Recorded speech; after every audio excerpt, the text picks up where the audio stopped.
See this? Uh, yes, I can.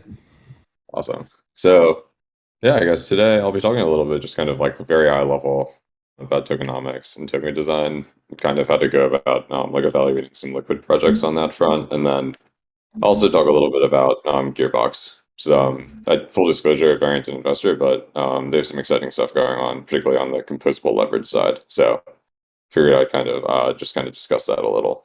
But yeah, I can give kind of a quick intro about myself. Was a student at Georgetown where I studied econ and math. I was also a D1 rower. Basically got into crypto like late 2020, right around DeFi summer. Just kind of immediately found the space really interesting. Just kind of doing some like high level research for like a student run hedge fund I was involved with, and kind of decided to jump in from there. And around that time, I was also doing some like TradFi internships. This was over the pandemic, so school was flexible to say the least.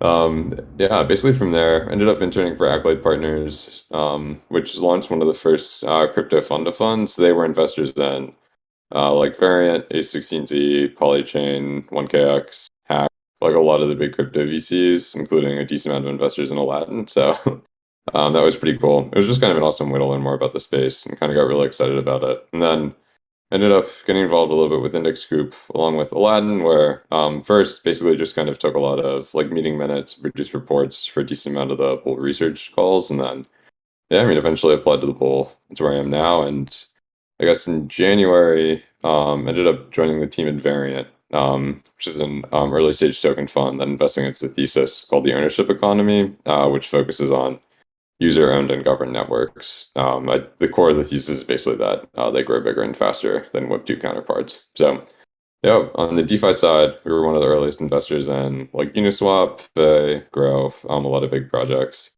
And then, yeah, I mean, kind of got really excited about the space and gradually got drawn up. And yeah, I mean, basically decided to jump in and go on leave from school and go full time as an investment partner there when they asked me to join the team. So I focus specifically on DeFi, and then I also do a decent amount of like on-chain data analytics, particularly on Dune, and then some help with Porcos on token distribution, which I'll talk a little bit about today.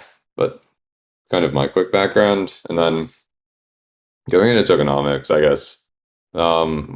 Zooming out, just kind of talking about, there are a lot of like new terms that I would say are kind of consistently thrown around for the field with they kind of overlap and some things seem like kind of interchangeable, but I guess for like actual terminology in terms of how I think about it, I would say like mechanism design is obviously this idea of like reverse game theory where like in game theory, you kind of have a game-like setting, and then you basically assume that all people are rational, interacting in their best interests, and then kind of just figure out an outcome from there. Whereas mechanism design is, can we take a desirable outcome and kind of like backtrack from there? So how do we kind of create like an actual game setting and like econ terminology that would basically lead to that desired outcome? And then within mechanism design, I would place token design who's really focusing on kind of like the core tenets of the token. And then within token design, I would say like on the one hand, you have broader what most people would call like tokenomics, which is focusing on a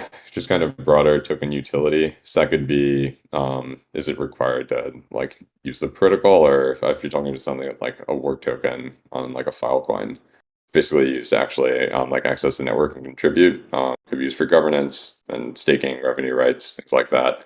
And then kind of the macro aspect, which focuses on like total supply, broad allocations, along with just kind of general release schedules to token distribution. Just this idea that you have like token generation events, TGEs, or exits to the community, which is kind of that like, I guess, when traditional venture would be called like a liquidity event, when the token kind of immediately goes live to the public. And then also these ongoing emissions, which are basically these incentive mechanisms that are used for constant rewards. So that could be things like staking, for example.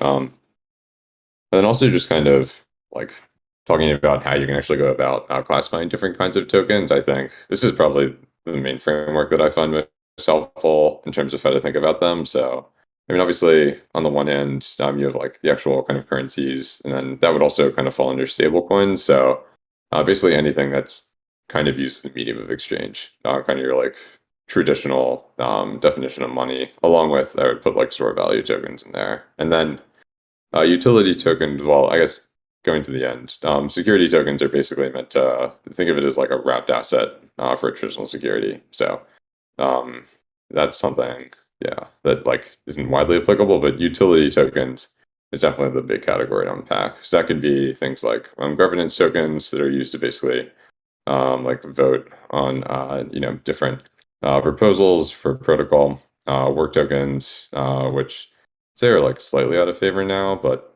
were pretty big, especially during the 2018 2019 wave. To look at some of the early networks there, and then yeah, like kind of other tokens that fall into that category, or like your general protocol tokens essentially. So I would say if you're kind of evaluating the like tokenomics of a protocol, few key dimensions to go through would probably be like first the inflation schedule, just kind of getting a general idea of how inflation works for the token, if the supply is capped or uncapped. Another key item is definitely looking at the vesting schedule, which you can usually get access to in the docs. The big thing there is you really want to kind of pay attention to some of the major cliffs because that's when either like some of the team or the like early investors could possibly place selling pressure on the token, and then liquidity depth, I would say, especially with kind of the increasing use of UniV3, is pretty important just in terms of like marking volatility for the price. And then different value accrual mechanisms, kind of how that works. I would say I'll talk a little bit about that later and unpack some of the big ones. And then, um, yeah, I mean, really, like I would say one of the key things is just from first principles, getting an idea of the overall design. So kind of like who are the main actors in the network? What are they incentivized to do? I mean, for example, on the work tokens note, one big problem for some networks was when they were basically, for example, paying people that were actually contributing work to the network in the native token. I mean, they were just those actors are kind of incentivized to sell it in a way, just because they're basically trying to like, pay for their upfront costs of actually operating whatever they're contributing. So. That's definitely something to like. Definitely, it's like pretty abstract, but something to try to think through. And then I'll kind of go through these all in a little bit more depth. So, yeah, I guess the first one I'll start out with is just kind of general liquidity depth. So, particularly when you're dealing with some longer tail assets that basically just have a listing on Uni or just on-chain dexes. One big thing to look for is just kind of going through Uniswap and getting an idea of the tick. So I guess for a quick overview, I'm sure most of you are familiar with UniV3 broadly, but its main innovation was this idea of concentrated liquidity, where instead of just providing liquidity in token pairs that kind of adjust according to this constant product function, UniV3 had you supply it in a particular price range, and that's called a tick. So one of the hard things with UniV3, well, I should say the main advantage of that is the capital efficiency really picks up and it actually helps increase your rewards because the idea of concentrated liquidity is for the price range that you're providing in, it basically can be thought of almost as like this artificial constant product function in there, which means your total rewards aren't necessarily like in V2, how much your like pro rata share isn't how much you supply to the pool, but rather like assuming the constant product function of the tick, how much would you be issued there? So that's why it can help boost rewards. But one of the problems when you're dealing with tokens that don't necessarily have that much liquidity depth is if the price kind of falls out of the ticks where most of the liquidity is lying, it can get pretty volatile. So I would just say like kind of keep an eye on that, and particularly if you're dealing with kind of a more niche asset that might expect a decent amount of volatility. Just keep an eye on like what can be going on with the price there. And then, oh wait. So for vesting, you can usually, this was just kind of like a random schedule I pulled, but you'll usually have something that looks like this. And I would just say, yeah, keep an eye out for some of like the big cliffs. The main reason there is like kind of similar to what you're doing when you're evaluating the overall token design. Just think about like who's kind of incentivized to sell when, and I mean, obviously, if you these kind of like massive releases, especially for example, feel good, like the one cliff that's sort of the lighter purple there, that's like a pretty high slope, just kind of in terms of like the linear vesting. So I would say just keep an eye out for that in case you're worrying about people that might be selling and pressing and placing downward pressure on the price. So there's actually a really good article that just came out. It's called like cash flow protocols.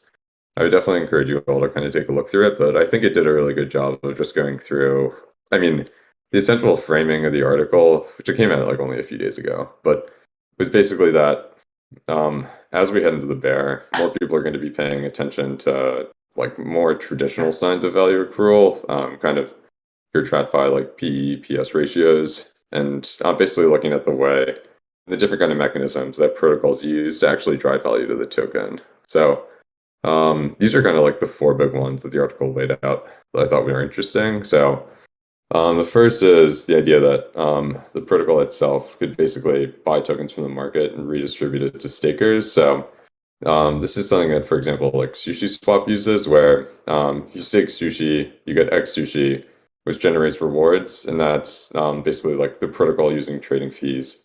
The protocol accrues, not the ones that get LPs, to basically buy sushi off of the market. And then secondly, you can basically buy the token from the market and burn it to essentially reduce the supply. So the idea is there, you're kind of placing deflationary pressure on the token. So Botto is a project that uses it, which if you're not familiar with Botto, it's just really interesting. Basically like piece of decentralized AI. That's it's meant to kind of be this decentralized artist. So they distribute Botto tokens to everyone in their network. And then essentially from there, you can like kind of vote on like where you want a piece of art to go. And then the protocol will essentially like mint it as an NFT and flip it on super rare, which they usually sell for like a few tens of thousands of dollars. So yeah, it's an interesting study. And then the third mechanism that the article discussed is this idea that you could buy tokens and basically just hold them in the treasury. So definitely one of the big examples here is Yearn. They actually, yeah, pretty recently, well, meaning a few months ago, basically revamped their tokenomics. So that's a pretty interesting article, or rather, as a forum post if you want to check it out. They basically took a lot of inspiration from the VE model and then kind of like proposed a few different ones. I haven't been keeping too much up to date with it recently, but yeah, they passed some kind of revamped version. And then lastly, you can basically just redistribute fees to native token holders. So GMX is an example of a protocol that does that. They're basically a decentralized derivatives trading platform, basically a competitor to DYDX. So in terms of value accrual mechanisms, I definitely say these are four interesting ones to think about, and there are like multiple ways you can kind of approach this. So, for example, like one argument for Uni is this idea that they have this like fee switch that can be turned on and fees will accrue to the protocol. So to a certain extent, you have parameters in the actual smart contract that can basically be changed to actually have value drive it. So in that case, it's almost like it's a little bit more of a kind of an event-based bet. But the interesting thing about all of these is when you have any of these value accrual mechanisms, you can basically look at your standard like PE ratios if you wanted to try to compare protocols to standard equities. Just something interesting, and I would definitely say broadly, this seems to kind of be the general direction that DeFi is going. And I would say like today's kind of an interesting example where you kind of seen like pretty big drawdowns in ETH and some of the big L1s. That being said, I like the blue chips had like massive drawdowns over the past few months, but right now they're hitting like seemingly a bit of a floor. Just because interestingly enough, they seem to have like some kind of fundamental value that's propping them up, which to a certain extent you're kind of seeing growth priced out, just as people kind of the like near-term outlook on crypto gets a little bit more bearish, but it's kind of an interesting thing to think about. And then yeah, and then another key piece of evaluating a token is definitely the distribution event. I would say this is possibly like probably more applicable to rewards, just kind of ongoing emissions, but I would say it broadly kind of, in my opinion, falls into two main buckets. One is this idea of token generation events or TGEs. So that's basically when the protocol initially exits the community. You can think of that kind of like I said before, as most kind of private market investors would call it their liquidity event. So that's basically when the token goes live. And examples of that are if you have like a public sale, an auction, an airdrop, basically things like that. And then The second main bucket that I like to think about that also sort of falls under the broad umbrella of token distribution is this idea of ongoing rewards. So I guess the best way to think about that is you're essentially network mining. It's like how can you kind of either give people more stake or just kind of flat out give people ownership of your network if you're thinking about your kind of traditional notion of liquidity mining. So that also includes like staking. It's basically like I like to think of token distribution as like when do tokens actually like leave the contract address.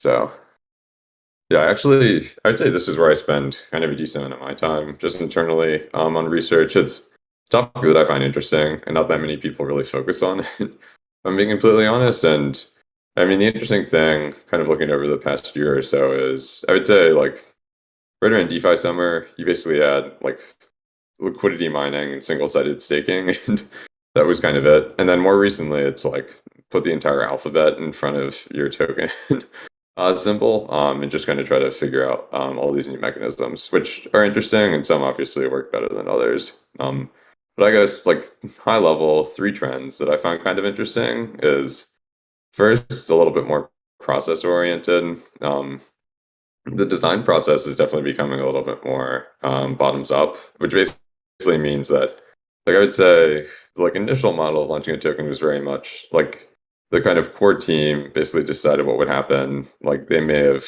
kind of like put it up to vote through governance or something, but it was just sort of placed on the network and kind of it was very much like part of that initial decentralization process. Whereas Grow, interestingly, had what they called their like DAO first launch, which basically launched the DAO that then decided kind of the general token model that they would apply and the different allocation. And in my opinion, like one of the most interesting things to double click on with the Grow example is that like obviously the expectation from that would be like people just kind of trying to game the system, get as many tokens as possible, but the like amount that they allocated to the airdrop was actually a lot lower than most other protocols. It was only like I want to say like 2% or so. I don't have the number off the top of my head, but yeah, I mean I remember just kind of comparing it to some of the other major airdrops that happened over the past year.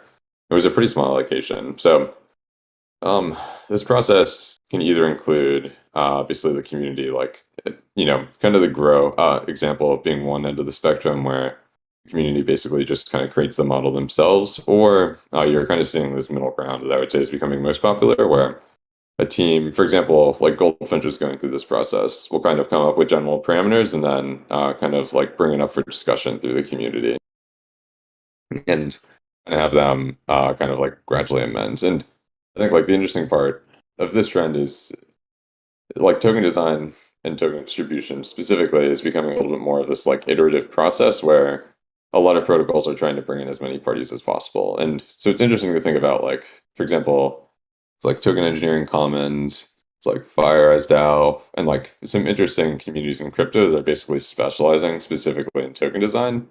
So you're almost getting these like you can think of it as like crypto native like consulting firms that are coming in to basically provide extra feedback for the token. And then yeah, the second interesting trend, in my opinion, is this idea of new auction mechanism. So I mean, basically, I mean, obviously in 2017, you had the ICO craze. And from there, like public sales, I would say, were fairly common. And even now, like they're not that uncommon, but the interesting thing that you're seeing now with kind of that initial TGE is looking into mechanisms that are a little bit more sophisticated. So, kind of the key one that was pretty popular over the past few months is obviously like liquidity bootstrapping pools or LBPs. So that's out of Balancer's Copper launch. So that's basically this mechanism where you'll kind of like the price will gradually decrease and try to bring more people in, but if there's enough buying pressure, it'll basically like the price of the token will kind of gradually increase over that period, if that makes sense. So,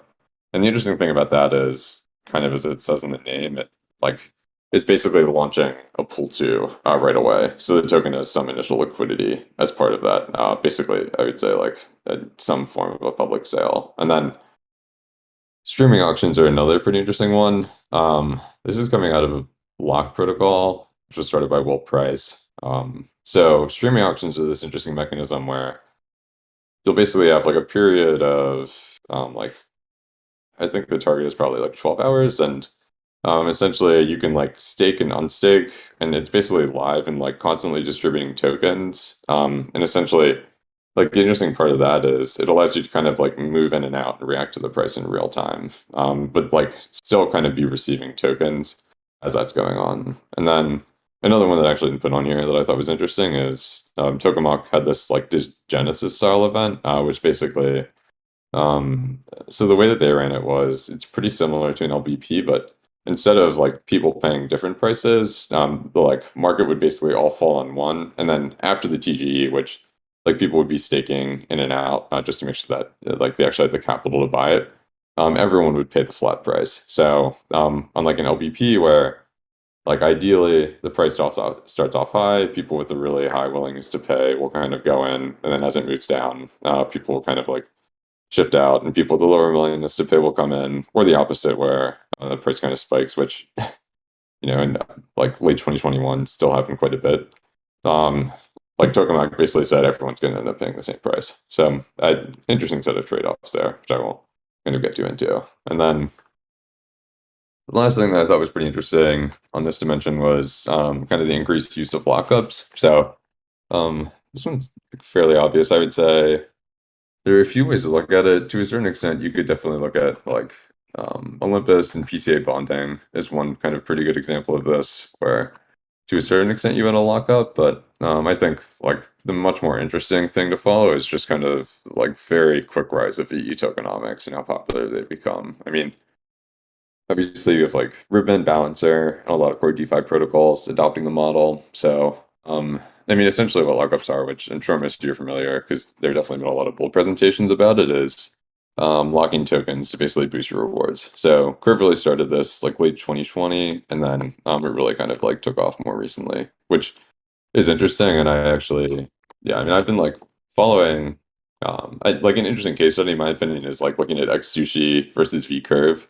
Those are the two that have been around the longest, and I mean, they are like lockups from like, purely a data-driven perspective of what's going on chain, like very effective at keeping capital in the system. But essentially, like just kind of looking at the data, the trade-offs that I kind of figured out, which seem kind of logical, are that you have like a lot less price volatility, which also means like the all-time high of Curve's token was much lower than that of Sushi, which there are obviously like a lot of other things going on, but you had, I think the magnitude was like as like a proportion of stakers, like 10x more people when the market got pretty volatile, basically on lock compared to Curve, where a lot of people just didn't want to pay that fee. So, interesting case study.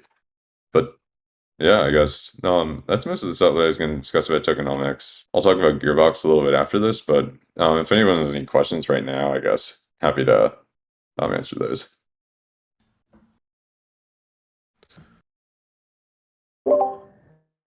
Derek, can you hear me okay? Yeah, Hey, dude. Nice. I think we had you on another call, or I don't yeah. remember at some Hey, point, but yeah, man. No, great presentation. This is very timely. I think with like the bear market clearly um, being upon us, and thinking about some of the early tokens that sort of led us into the explosion of mainstream DeFi. And then obviously we saw a lot of optimizations and engineering around tokenomics, and I think less around product with whatever you want to yeah. call DeFi 2.0, a lot of which has sort of died off since then. Um, yeah, I guess, have you thought more? Have you all at Varian? I'm curious, are you guys thinking about that first class of DeFi? I feel like there's a narrative that's been starting to develop there, and I don't know if it's more than a narrative, but I know that synthetics, Kane has, said publicly in a number of talks that he thinks that the SNX token has a lot of, historical debt to it, just being around for 3 to 4 years. Uh, and then obviously we've all had our criticisms or critiques of how we could improve with like Aave and the Uni token as well. So yeah, I guess like do you think there's like a re-engineering coming for the earliest class of DeFi tokens? Yeah, that's a really good question. I mean, zooming in a little bit on the synthetics example, it's a really interesting one to watch, especially they obviously just had a massive pickup in volume over the past few weeks, but it ended up just being from, I think it was like one or two users. So it was very concentrated. I guess just looking at kind of the broad scope of what I guess you could call blue chips, I think like I'm particularly really interested in those projects. I think like it's interesting just to see they obviously had pretty big drawdowns and like TVL volume and everything, but overall, they definitely weathered the storm in my opinion better than some of the like newer DeFi 2.0 wave ones. In terms of their tokens, we'll kind of see. Honestly, this is a question that like I've kind of been struggling with a little, just because in a way I think like part of the beauty of their current models is just how simple things are, if that makes sense. Like you don't really need to worry about all of these different distribution mechanisms and what's going on. And at the end of the day, it's interesting just trying to consider like the protocol itself is working or like seems to be working relatively well. So, like how much do you really want to add on that could possibly complicate things for users? But that being said, I think you're having a lot of people kind of look, particularly on that value accrual note, and kind of try to figure out new ways to drive value to the token, especially in the bear. Because, I mean, obviously, there was a lot of talk around treasury diversification, like late 2021. That was actually like when I was at Index, a lot of what I was doing, but like not that many really diversified. So they're basically holding these like massive war chests in their treasury just of their native token. And I mean, obviously, those have, those are down like I would say like 50 to even like 90% for a lot of core DeFi protocols. So yeah, I mean, overall, we'll see what happens. I think you'll have a lot more pay attention to value accrual, but I feel like a lot of them do kind of like the simplicity of their current token models. But yeah,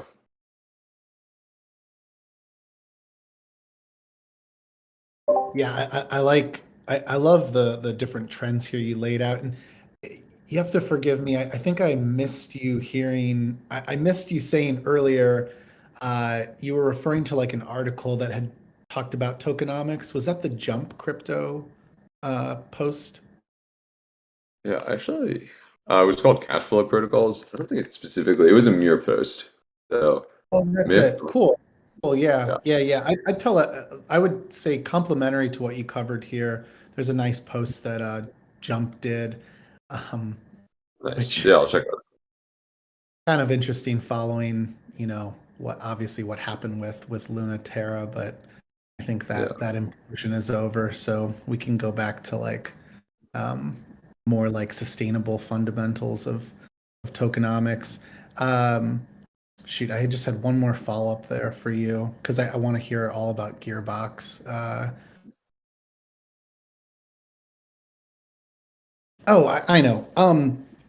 Of all of the different mechanisms and trends that you covered here, yeah, do you have like a personal favorite, or I guess do you along with the team at Variant, anything there that you are that much more favorable of? Because I recognize in crypto, especially, DeFi, these trends come and go.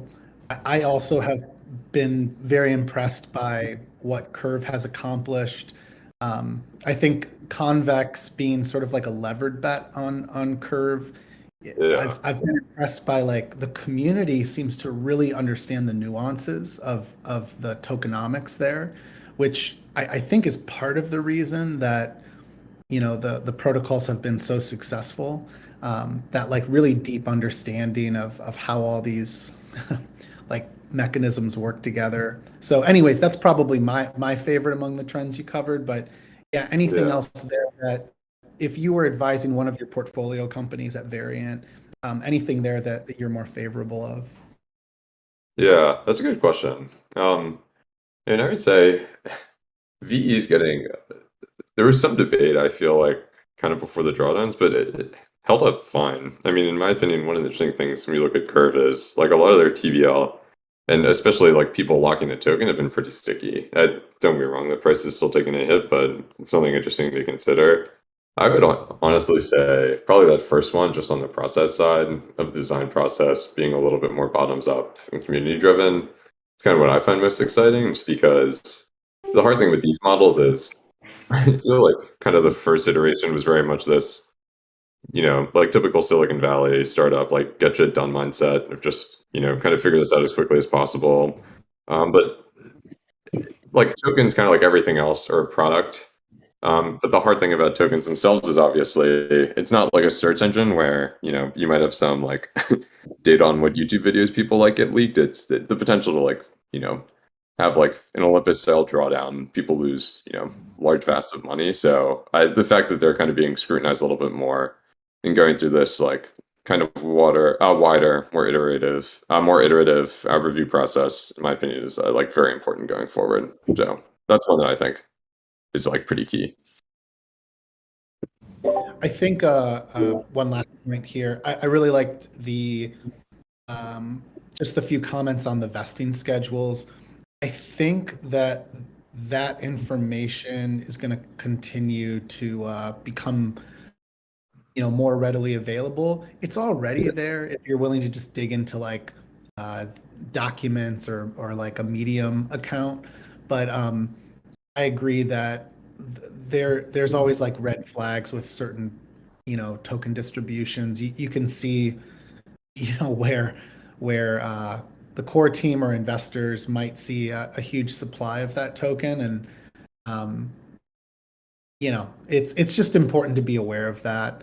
That being said, I think if you do the job of creating tokenomics that allow for value accrual, create like long-standing utility, that it's not like a band-aid solution of, I think staking has always been a band-aid solution. It's like lock up the Yeah. token and for whatever reason, we're going to keep paying you in it and hope that you don't take profits on it. All those things have seemed to fail. But if you get the token, if you get the tokenomics right and optimize the way that like a V curve or convex works, it seems like that supply coming to market really doesn't make a difference then. There was a huge amount of convex that recently went, that was, I guess what it had to be like locked up again. And I was just very impressed to see that they survived that. Like, I mean, we're in a pretty scary place still, Yeah. despite some cooling off in the market. So, credit to the convex community. And I say that too today. Like, I'm not holding any convex myself, but I definitely I've just loved using the product. So, anyways, Derek, thanks so much, man. I don't. Does anyone else Yeah. have any other questions before you talk about Gearbox? I wouldn't mind poking a little bit at the example you were talking about, the X Sushi and Curve. It Yeah. seemed like it seemed a little bit like I mean, there's a lot of other factors involved there, right? Between Sushi and Curve, they're like fundamentally quite different.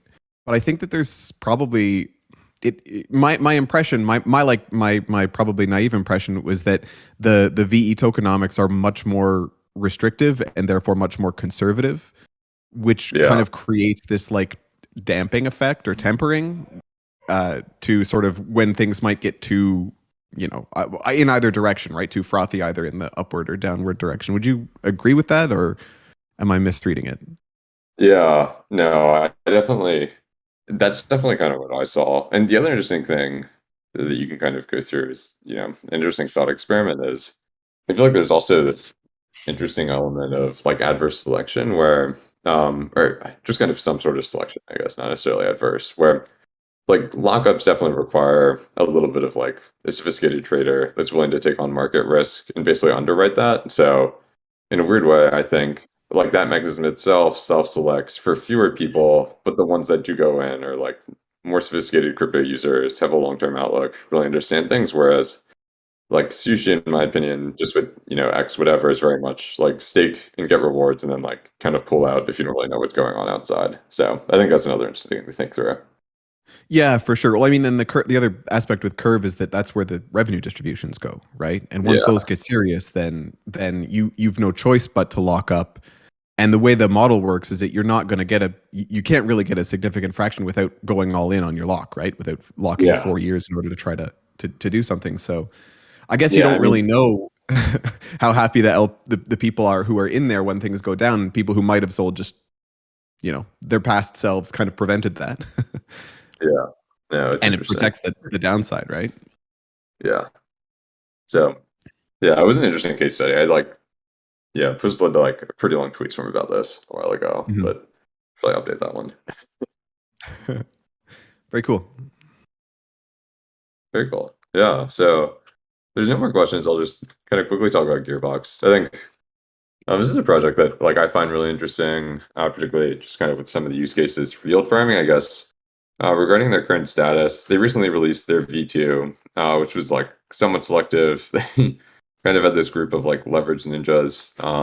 Basically, I think there was like a 50K minimum in terms of using it, but the team is like really impressive and kind of chugging along just on the development side. Kind of a quick overview of what Gearbox is. They're a composable leverage platform. So kind of similar to what you might get on some lending protocols. Basically, have lenders who are liquidity providers, along with borrowers who are the leverage users. But the cool thing about Gearbox is you basically have the opportunity to get up to like 10x leverage if you're trying to just farm stables. But typical leverage is like 4 to 5x. And then I'll talk about some of the use cases later, but you can like margin trade, leverage farm on like Convex, Yearn, and some big protocols. So the interesting thing about Gearbox's architecture is instead of basically pulling out of a pool, which is what you traditionally do when you're dealing with leverage, it comes out of a credit account, which are isolated smart contracts per user. And then all the funds actually are never custodied by someone else. They stay within that credit account, so that contract address. And then basically the trade-off that Gearbox makes, which most other protocols really haven't, is they kind of allow you to up your leverage as long as you're basically using like approved tokens and protocols that are slightly more blue chip, battle tested, and essentially in the context of DeFi, risk off. And then that is kind of a governance process. And the other really interesting thing about credit accounts is they're actually gas optimized. So the usual structure when you're dealing with a liquidity pool is whenever you want to kind of like draw out of it, take additional leverage, deposit, those balances are like constantly updated for the entire pool and all borrowers. Whereas credit accounts really only have one user kind of on the leverage side. So basically the amount of data that you need to kind of update whenever you're like kind of depositing into a protocol or something is much less. So for kind of a quick overview of their architecture, you essentially have liquidity providers that provide it to a pool, and then they obviously earn fees on that. And then over time, whenever there's a trader or leverage user that comes in, they'll go into a credit account. So that credit account, kind of like I said before, an isolated contract that's really only used by that individual trader. And then that can be in terms of use cases, I mentioned it before, but we have margin trading on Uniswap, Curve, and then you can also take leverage for farming on like Yearn, Lido, Convex, and major protocols. So obviously, the big question kind of becomes their general risk management strategy, and really what they're doing there is first, all credit accounts have a liquidation threshold. That is basically there's like a health factor that's given to you whenever you take leverage. And then, kind of like I mentioned before, they have an allowed list policy, which basically means that any tokens that are basically so as of now, you can basically take leverage on I think it's USDC, DAI, Rep Bitcoin, and Wrapped ETH. So along with those, if you eventually want to like swap them to other tokens, since it's coming out of that contract address, there's like basically a whitelisted list of tokens that you can use. And then contracts themselves also need to be whitelisted. So as of now, it's like Uniswap, Curve, Sushi, along with major farms like Yearn, Convex, Lido, and others. And then essentially the way that process works is as of now, the team is like very involved, just kind of making sure that risk is handled properly. But over time, it'll be decentralized and basically like it'll basically be an approval process through governance, which they plan to release a token eventually. So Yeah, that was meant to be kind of a quick overview of Gearbox. Happy to answer any questions, but it's definitely composable leverage is an idea that we find really interesting, and I think there aren't that many other protocols that kind of make the set of trade-offs, in my opinion, that they do. Happy to answer any questions here.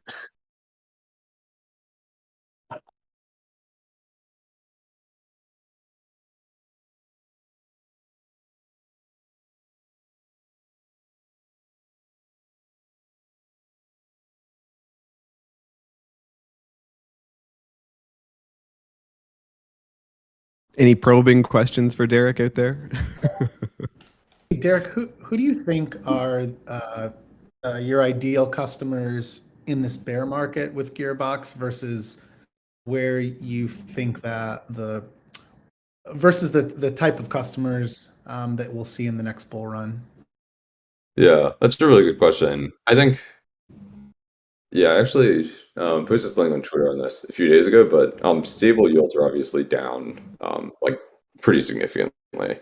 So I would say the ideal customers are probably people that want to lever up, whether it's on like Yearn, just kind of providing liquidity to different lending protocols, and are really looking for kind of like essentially like risk-free yield in a way, or hopefully as risk yield as, or hopefully as risk-free as possible. So that's why, like, I think right now, just kind of given frothy market conditions, and, like pretty uncertain macro outlook, I would definitely say like leveraged stable farmers are a pretty good user persona for the protocol. And then during bull runs, I would honestly say it very much comes off as like a degen strategy.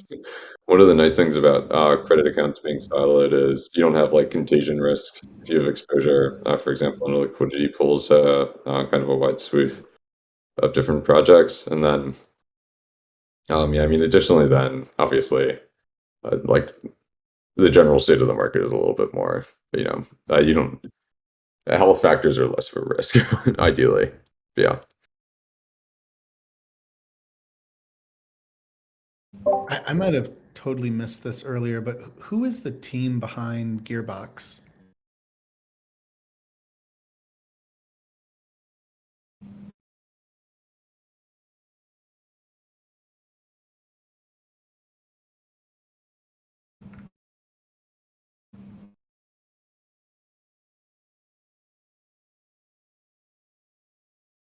Shoot, Derek, I don't know if you were able to hear me, or it could be Oh, me. sorry, yeah, you cut out for a little. Oh, I was saying I might have missed this earlier, but what is publicly known about the team behind Gearbox? I want to say I remember like Vitalik actually commenting on it, which is kind of rare. He's careful to. I wouldn't trust a protocol because he commented on it, I guess, but there were. I want to say he at least mentioned Gearbox, but yeah, are these repeat builders? Are these first time builders in the DeFi space? Yeah, I'm pretty sure they're pretty public. Yeah, I mean, like deeply crypto native team, really kind of leading the tech side. Like, I mean, from our perspective, one of the best smart contract engineers we've met, which is why like the mechanism itself is kind of beautiful in how like it silos risk in the individual credit account, and then off of that, you obviously get the gas optimization. So yeah, I'm not entirely sure if they're like a known to the public, but yeah, I mean, as a fund, we interact with them. One of the core members is Ivan from like Lobster DAO, if you've ever been in that chat, DeFi Dad. No, I haven't, but no, it's yeah. There's definitely a using Variant and Lobster DAO as like a proxy for some trust here. But cool. I'm excited for once this is available and it's been battle tested more and more. We'll sleep better at night. I remember thinking Curve was I was early to use Curve, but I definitely was prepared to lose all my money in it, thinking that it might be a scam until they prove themselves over time. Same thing with Sushi Swap. Actually, I thought that was a potentially a rug pull. So yeah, this is really cool. I think Sushi was a rug pull for a second there, if you remember.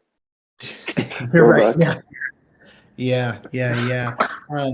It's funny because you just look at all of this and you think, like, if these mechanisms had been used by like a Three Arrows Capital, we wouldn't have gone through what we went through. But Yeah, again, that's what Three Arrows and others, some others were able to do. Is there's more like there's more of a vector of attack for dishonesty in the real world versus what happens on chain. And what yeah, happens there's no forgiveness on chain for not paying back loans or maintaining a healthy LTV. So this is really cool to see. yeah. It's an Yeah, interesting and I point. think, correct me if I'm wrong, but I'm pretty sure Gearbox is, full open source, like build in public style too, if that, sort of gives you a little bit more comfort than some of the things that don't start out that way. Yeah, yeah. I mean, very much building in public, and I would say just kind of for a project of their stage, one of the most active communities I've seen. So Yeah, totally.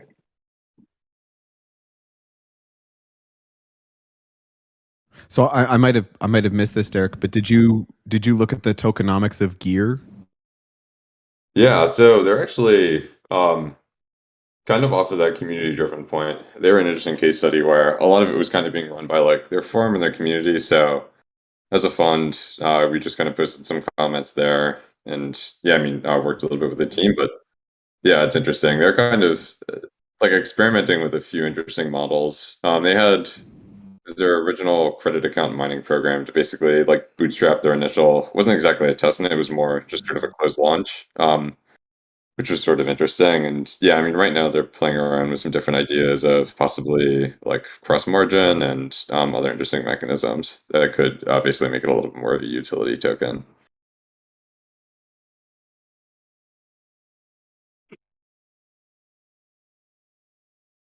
Okay, cool. Thank you. Have you heard any comparisons between Gearbox and Fodl?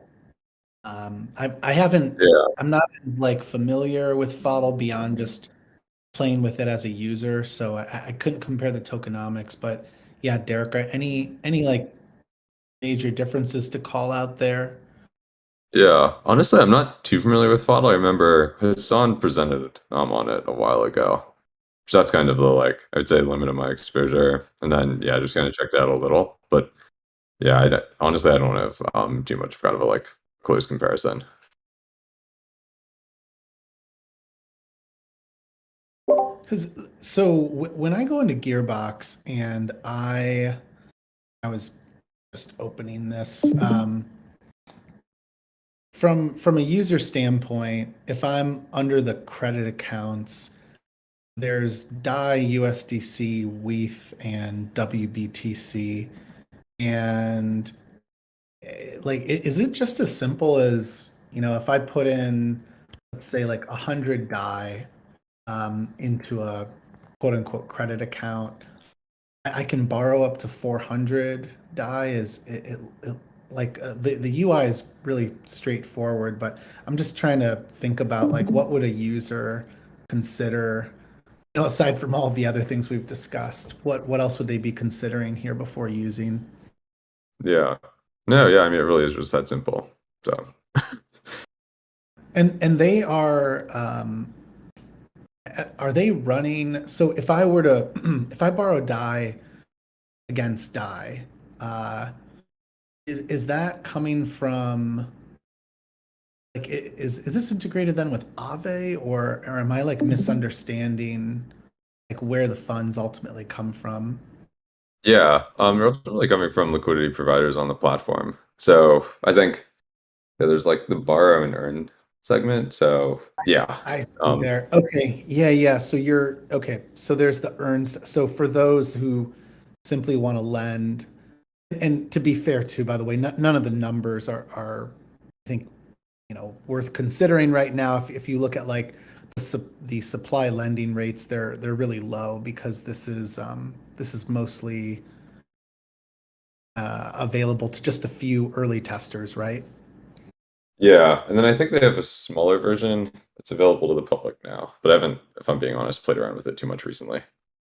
Yeah, that's what I'm looking at here. This must be what's available to the public. So I'm on Ethereum mainnet, and yeah, this is cool. It looks like you can, I mean, if I go in and I provide, if I want to just lend, I can deposit DAI or so there we go. I can deposit DAI, USDC, WETH, or WBTC, just like I would on something like an Aave or Compound, and then I get back this DDAI or DUSDC. I'm not earning anything again. Like I wouldn't pay too much attention to the rates just yet. Like clearly this is Yeah. like an early testing, but then the if I want to what I want to borrow, I can open up a credit account, and that's where then I would say I'm going to put up. Let's say I've got a larger sum of money, and I can put up 100,000 DAI. Would then be able to borrow. It looks like I'd be able to borrow about 400,000 DAI once of course there's more liquidity deposited. Yeah. Pretty So, cool. yeah, no, really cool. We're excited about this. Yeah, that is really cool. Wow.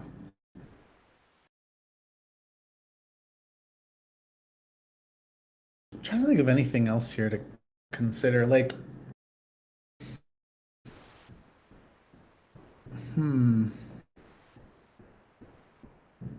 what else should users be asking about this up front?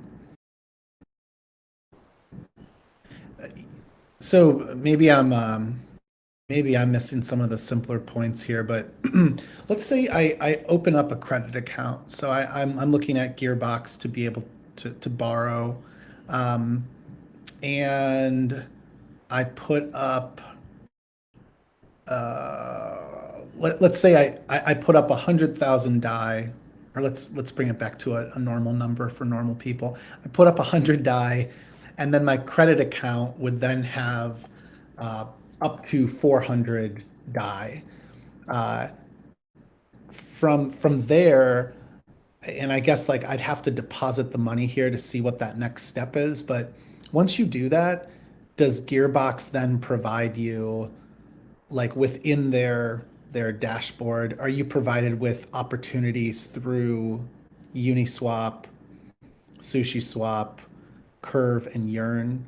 Like, I guess I'm trying to clarify here. Like, it's not like I can just walk away with that DAI. Yeah. It's DAI that is however it's configured with the smart contracts. It's basically like looking at a Gearbox dashboard, almost like DeFi. My DeFi dashboard then becomes Gearbox for these funds. And as they add more of these applications, I'm now able to use different DeFi applications within this window provided to me by Gearbox. Am I like understanding all of that correctly? Like I think there's a part of the UI there that I wish I could show people, but I probably should just deposit some DAI here and shut up. Yeah, I mean, that's essentially what's happening. So I'm not totally sure if that's available in the public version yet, but essentially, yeah, that allowed token list will basically allow you to pull funds out of the credit account and go directly to those protocols. That is so cool. Wow, this is fun. I get it now. Took me, I think that's the part of the story that I was missing. Because I was thinking if I've got 400,000, DAI, and I put up 100,000, I'm like, what, obviously what incentive is there for me to not walk away with that? But I get it. It's a credit that's provided to you through Gearbox, and then you're dependent on what integrations Gearbox has made. Really, really cool. Now I get why everyone was excited about this. All right. Yeah. Does anyone else have any questions versus me rambling at myself and asking Derek on rare occasion to respond to one of my ramblings? Bull ramblings are what people come for. Yeah. Derek, great job. Awesome. Like per usual, like really enjoy all the presentations you've given. You have to remind me, did you finish at Georgetown or did you end up leaving Georgetown to work full time at Variant? I'm actually on leave, so yeah, I wrapped up my junior year a month ago, and then started full time Oh, at you're Barry. never graduating. Oh, I love it. You're never this is what you're supposed to do is you're supposed to that's a good problem you created for yourself. So Thank you. taking notes, sitting on calls. I'd tell anyone if anyone listens to this, best thing you can ever do is uh, force others to notice you being helpful. Just being helpful will force others to consider how they can hire you or bring you on board. So Thanks. Very cool. Are there any other questions for Derek? Talking about Gearbox, talking about tokenomics. Eric, do you know are there other applications that are already being considered to be added? I guess I should go look this up in their documentation. Like if you have a DeFi app that you like and you could see yourself using Gearbox to get leverage on the four different assets we mentioned, I would imagine it would start to make sense to share that with the Gearbox team. Yeah, so the vision down the road is to basically have that process be run through governance. But right now they don't have a token live, so it's kind of being like discussed a little bit in the forum, but the ultimate decision right now is still with the team. But yeah, I mean, eventually it'll be a governance procedure.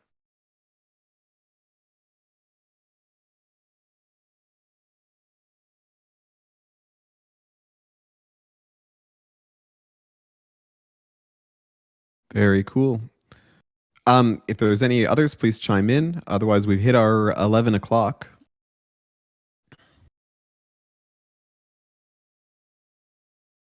Going once and going twice. If not, then I guess we thank everybody for coming out and thank Derek especially for spectacular job as always. Man, there's a lot of alpha that leaks out of these calls. Yeah, the goal. That's right. Anyway, thanks guys. I actually have to jump in on the call, but yeah, it was great doing this. All right, thanks again, Derek, and thanks everybody for calling in. And we'll see everybody at the next one. I think in a couple of weeks. Watch the Twitter. We'll let you know it there. Yeah. Good. Thanks everyone. Peace. Bye, everyone.